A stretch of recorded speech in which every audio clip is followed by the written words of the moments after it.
শসা শসাগুলো ফ্রিজে থেকে দেখে নষ্ট হয়ে গেল। রিদ্ধি আমি এখন রান্নায় যাবো। আমরা শাক ঠাক কাটা বাছা শেষ, এবার আমরা কাঁকড়া বের করেছি, ছোট কাঁকড়া, ওগুলো সব কাটাকাটি করব, তারপরে রান্না করব। কি তুমি ছাড়ো এটা নিয়ে।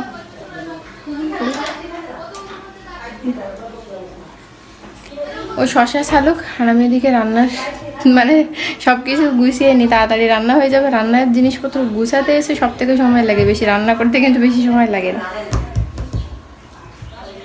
বাজে একটা। কাঁকড়া চিংড়ি মাছ দিয়ে যে কোনো তরকারি রান্না করো না কেন সেগুলোর এত স্বাদ লাগে। আর ছোট কাঁকড়াও আমার ভীষণই ভালো লাগে, রিদ্ধির তো খুবই পছন্দ। মানে ছোট কাঁকড়া হলে এই যতগুলো দিয়েছি এর বেশিরভাগই ও খেয়ে নেবে এরকম। তো এই কাঁকড়াগুলো এখন একটু তেলে ভেজে নিলাম, হালকা করে ভাজবো। নুন হলুদ কোনো কিছুই দিইনি, ওইভাবেই থাকবে। নুন হলুদ দিলে আর কি ওর কাঁকড়ার ভিতরে সেটা মানে ভরে গিয়ে পরে জন্য বেশি একটু নোনতা নোনতা লাগে। এমনিতেই আমাদের নোনা জলের মাছ, আর নুন দেওয়ার প্রয়োজন হয় না। তো এদিকে আমি দেখো একটু পাঁচফোড়ন দিয়ে নিয়েছি। আর এখন এই যে কাঁচা কুমড়োগুলো, এগুলো একদমই কাঁচা কুমড়ো, তবে খেতে কিন্তু ভীষণই ভালো, মানে স্বাদটা অনেক ভালো। অনেকে আছে যেগুলো পাকা হয়ে মানে পেকে যায় কুমড়ো, তারপরেও খেতে ভালো লাগে না, কিন্তু এটা হচ্ছে একদম কাঁচা, মানে খোসা সহ খাওয়া যায় যে কুমড়োগুলো, ওইগুলোই। কিন্তু রাজীব একেবারেই খোসা টোসা পছন্দ করে না, তাই জন্য আমি ফেলে দিয়েছি। তো যা হোক, আমিও ভেবেছিলাম যে খোসা সহই রান্না করব, তবে তো সেটা শেষ পর্যন্ত হলো না, খোসা কেটেই আমাকে রান্না করতে হলো। তো এদিকে আমি কুমড়োগুলো সুন্দর করে ভেজে নিচ্ছি। এখন নুন হলুদ দিয়ে নেব, কুমড়ো ছাড়া অন্য কোনো কিচ্ছু দিইনি, কুমড়ো আর কাঁকড়া দিয়ে একটা মাখো মাখো ঝোল করব। তো এই দেখো নুন হলুদ দিয়ে দিলাম, এটা ভালো করে একটু কষিয়ে নিতে হবে, কষালে আসে সব থেকে বেশি ভালো লাগে। কুমড়ো বা কচু যেগুলোই বলো না কেন, ছোট ছোট করে মানে এরকম ডুমো ডুমো করে কাটা যেগুলো, এগুলো একটু বেশি করে কষালে বেশি খেতে ভালো লাগে। তো আমি ভালো করে একদম ভাজা ভাজা করে কষিয়ে নেব, তারপরে ঢাকা দিলে আর একটু কষে যাবে, আর একটু নরমও হয়ে গেছে দেখো। তো এগুলো আর একটু ভাজবো আমি, ভাজার পরে জল দেব। আর আজকে কি হয়েছে, আজকে হয়নি, এখান থেকে অনেক দিন ধরে রিদ্ধি যখন বাড়ি ছিল না তখন থেকেই বলছে কি মা ওখানে কি লাল শাক পাওয়া যায়, মা ওখানে কি লাল শাক পাওয়া যায়। তো আমি তো প্রথমে বুঝিনি যে কেন বলছে, তারপরে দেখি গিয়ে ওর লাল শাক খেতে ভীষণ ইচ্ছে হয়েছে। শুধু লাল শাক না, লাল শাক, সাদা শাক আর বিট কপি, এগুলো শুধু বলছে ওখানে কি পাওয়া যাবে নাকি বাড়ি থেকে নিয়ে আসবে, বলছে আমি বাড়ি থেকে নিয়ে যাব। তো আমি বললাম যে বাড়ি থেকে তোমাকে আনতে হবে না, এখানে আসো তারপরে বাবা নিয়ে আসবে, এখানেও পাওয়া যায়। আসলে বাসায়ও কিন্তু আনে, তারপরে ওর তখন কিন্তু খেতে ইচ্ছা করে না, বাবা বোঝে না, মানে বোঝেনি এই ব্যাপারটা যে এটা স্বাদ এমন। বাড়ি গিয়ে মনে হয় ভালো লেগেছে, রান্না করেছিল, তাই জন্য বলছে যে যদি লাল শাক পাওয়া যায়, মানে লাল শাক, সাদা শাক আর বিট কপি, এগুলো খাওয়ার ভীষণ ইচ্ছে হয়েছে। আবার আমাকে বলছে যে বিট কপি আলু দিয়ে ভাজবে।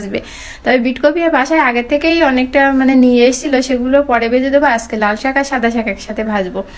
তো এই দেখো এখন একেবারে আলো নেই, জানলাটা লাগিয়ে দিয়েছিলাম দুপুরবেলা, মানে গরমও আসে মাঝে মাঝে, এত গরম পড়ছে, জানলাটা একটু লাগিয়ে দিয়েছিলাম, তাই জন্য একটু অন্ধকার অন্ধকার লাগছে।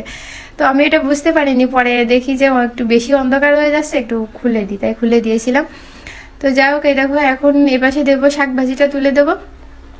শাক ভাজির জন্য এখানে পেঁয়াজ রসুন আর কাঁচা লঙ্কা ভেজে নিয়েছি ভালো করে, তারপরে এই লাল শাক আর সাদা শাকগুলো দিয়ে দিলাম। লাল শাক কালকে কি হয়েছে, লাল শাকগুলো আনার পরে সেই পলিথিনের ভিতরে বাঁধা অবস্থায় ছিল, তো অর্ধেকের বেশিগুলোই আছে নষ্ট হয়ে গেছে। সাদা শাকগুলো ভালো ছিল, কিন্তু লাল শাকগুলো তো বেশি নরম হয়, ওগুলো মানে প্রায় সব নষ্টই হয়ে গেছে। তার ভিতর থেকে কয়েকটা ডাটা ছিল, তো ওকে দেখিয়ে নিলাম, আবার যদি বলি যে পচে গেছে তাহলে কিন্তু খাবে না। তা আবার দেখে নিলাম, এই দেখো সুন্দর আছে, এগুলোই দিছি তোমার জন্য, লাল শাক আর সাদা শাক, তারপরে ঠান্ডা হয়েছে আর কি।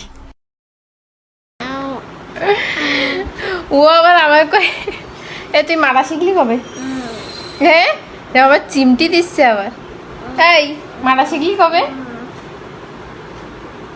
গামছা মুড়ি দিয়ে বসে আছে, আগে বাদ দাও তো, গামছা খুলে প্যান্ট ফ্যান্ট পরা লাগে না, লাগে না, গামছা গালের ভিতরে ঢুকাচ্ছে। ওই সব ওই নেন্না ফাঁসা দেখিয়ে নিল সবাই, ওরে বাবা সবাই দেখি নিল, সবাই দেখি নিল। ঢাক ঢাক ঢাক ঢাক ঢাক ঢাক ঢাক, দেখিয়ে দিবি। কে রে, ও হনুমান কলা খাবি, হনুমান ভাত নিয়ে আসি, শুটুকু ও শুটুকু ও শুটুকু। কাজের ফাঁকে ফাঁকে আমাদের এই মিষ্টি সম্পর্কে দুষ্টুমিগুলো কিন্তু সব সময় চলতে থাকে, কোনো সময় ক্যামেরার সামনে আসে, কোনো সময় আসে না।